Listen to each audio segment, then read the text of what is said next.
Good morning po sa inyo at ito pong araw na ito po yung panglima na puntos kung paano tayo mababawasan ng stress po sa ating buhay. Amen? Ready ka na ba? Kailangan natin itong habits na to na kung saan ito pong mga naunang habits po na tinuro ko po sa inyo, balikan nyo na lang po. So ngayon pong araw na ito, nasa panglimang habits na po tayo.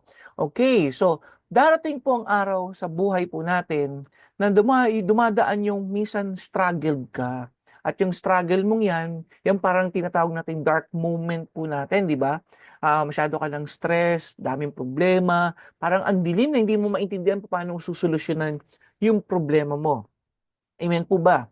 So, minsan dumarating po yung sakit, o kaya minsan nawawala yung mahal natin sa buhay. Hallelujah. Pero alam niyo po ba, sinabi ng Bible, 365 times sinabi sa Bible na do not fear. Do not fear. Bakit kaya sinabi ng Panginoon yon?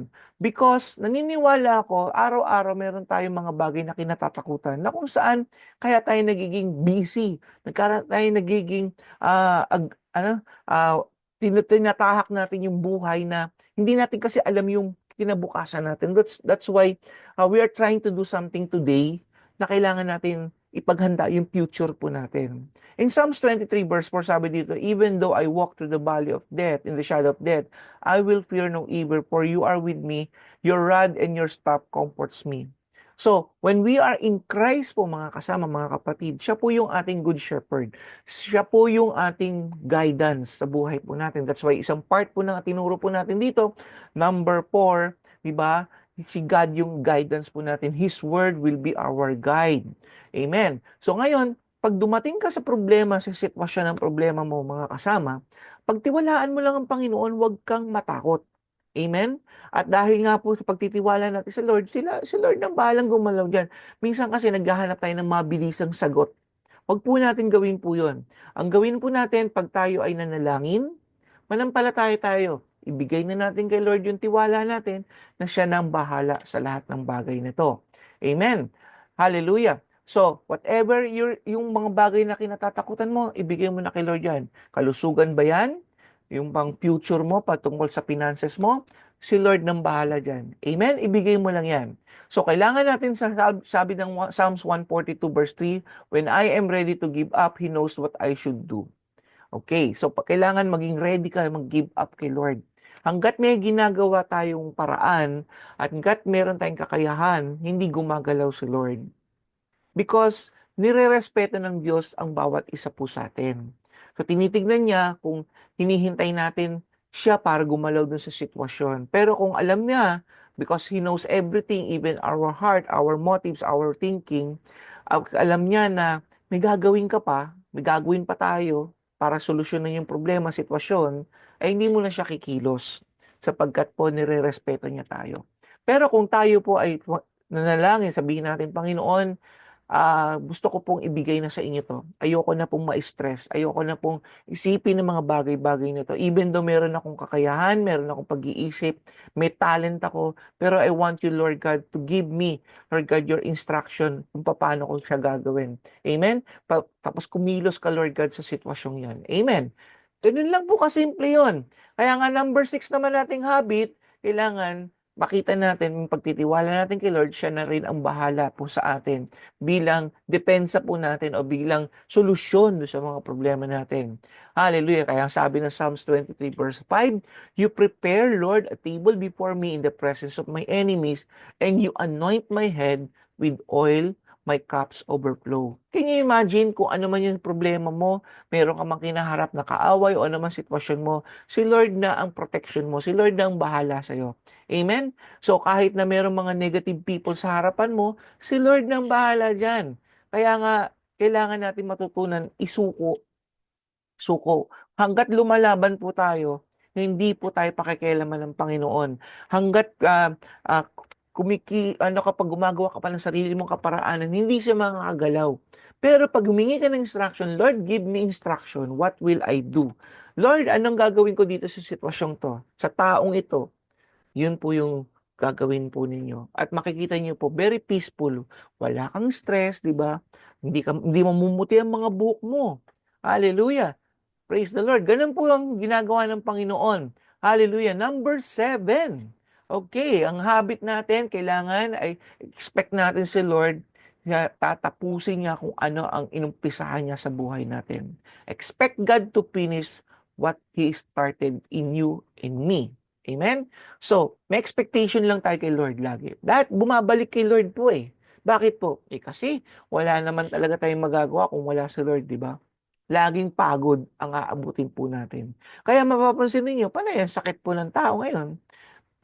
Paganda ng teknolohiya, pero paganda ng palala, hindi pala paganda, palala ng palala ang mga karamdaman at sakit ngayon. Parami pa ng parami. Dati, nung naalala ko, ang mga bata noon, ang bakuna, isa dalawa lang. Ngayon, ang dami. So, grabe, sabi ko, nag-i-evolve din ang mga virus, ang mga bacteria, di ba? Pero ang technology, nag-i-evolve din. Pero mapansin po ninyo, ang lahat ng yan ay inaalaw ng Lord because naniniwala ko, ito po yung end times po kasi. So when we learn to expect God, when we learn to trust God, tatapusin niya po lahat ng inumpisahan po niya sa buhay po natin. Amen? So this is number 7. Put God in control. Amen? Sabi ng Psalms 23 verse 6, surely goodness and love will follow me all the days of my life. Hallelujah. And I will dwell in the house of the Lord forever. So, when we are fully trusting sa Lord, mga kasama mga kapatid, yung kalooban niya, yung kabutihan niya, yung pagmamahal niya, ay talaga namang susunod na lang po sa atin yan. Amen. Kaya po, ang mga tunay na Kristiyanong nananampalataya sa Diyos, ang mga nagtitiwala sa Diyos, mapapansin po ninyo, hindi mahaba ang mukha, what I could say, yung malungkot, di ba? Hindi sila, makikita nyo, kahit na may edad na, parang, wow, fresh pa rin, di ba? Parang hindi tumatanda, di ba? Because, hindi mo natin kailangan talaga yung, yung mga bagay na teknolohiya para ma-stretch yung mga, natin, balat-balat po natin. Hindi naman talaga natin kailangan yan. Ang kailangan natin, si Lord lang. Bakit po?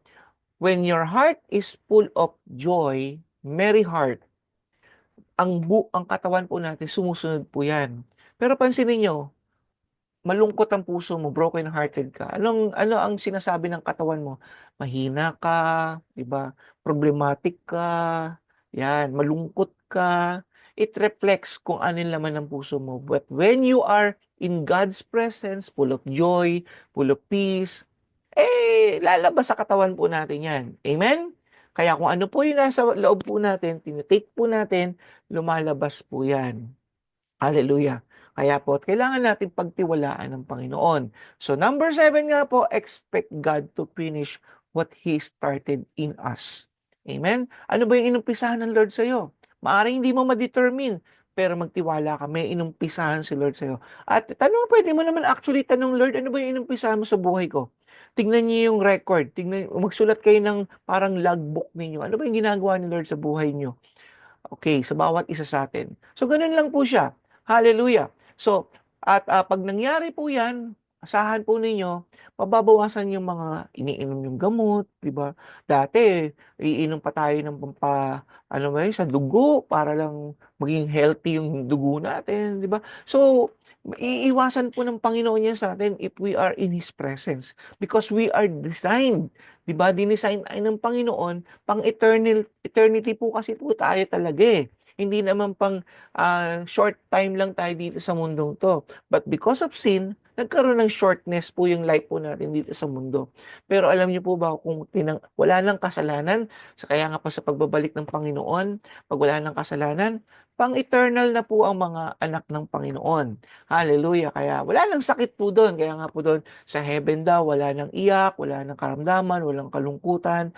Puro na lang kasayahan, puro na lang pagpapasalamat sa Panginoon, papuri sa Panginoon. Puro magagandang bagay ang mangyari. Pwede pa natin ma-experience po yun ngayon eh. Because when you are in God's presence, you will find joy and peace, di ba? You will find happiness. Hallelujah. At tunay nga, ano man yung problema hinaharap mo ngayon, pansamantala lang yan. Dadaan lang yan. Oo, maiiyak ka, malulungkot ka. Pero yes, kapatid, I want to encourage you, dadaan lang yan. Parang bagyo lang yan. Taon-taon dumadating ang bagyo sa atin. This is 2025. Panibagong record na naman ng mga bagyo sa bansang Pilipinas. So, taon-taon may dumadating. Pero are we ready? kailangan ready tayo. Amen? Kaya ngayon pinopromote ng gobyerno natin, ng media, para maging ready tayo. Ngayon din, pinopromote ng Lord sa bawat isa sa atin, we must be ready. In every situation, there is Psalms 23. Amen? Basahin niyo po muli ang Psalms 23 at pagbulay-bulayan po ninyo yan. Nang sa ganon, dumating man yung sitwasyon sa buhay ninyo, hindi ka ma-stress. Amen? Because you are so blessed and highly favored by God. So kapatid, I encourage you, magpatuloy ka lang sa Lord, patuloy ka doon sa presensya ng Panginoon, go to your local church, go to your Bible every day, di ba? Read God's Word, pray every day, mag-worship ka kay Lord. Kapatid, hindi mo babayaran ng anumang pera o anong bagay ang presensya ng Panginoon. Hallelujah. So tayo po ay manalangin na. Purihin ng Panginoon. Marami pong salamat, O Diyos, sa inyo pong mga tinuturo sa amin. Nawa, O Diyos, pagpalain po ninyo inyong mga anak na kung saan, Lord, lahat kami ay nakakaranas po ng mga stress ng buhay po namin. Pero, Lord, patuloy nyo kaming tinuturuan and ini-encourage, nire-remind, Lord God, na hindi yan para sa amin, Panginoon. We want us, Lord God, to be comforted. You want us to be encouraged. You want us, Lord God, not to worry of anything, Lord God, but always in prayer, in supplication, Lord, and giving thanks to you, O God, because you are in control. Kaya, Panginoon, salamat po, Lord, pagpalain niyo po ang inyong mga anak na sumusubaybay sa programang ito. Pinupuri ka namin, sinasamba sa pangalan ng Panginoong Jesus. Amen and amen. So God bless you. Kita-kita tayo sa bagong topic po natin.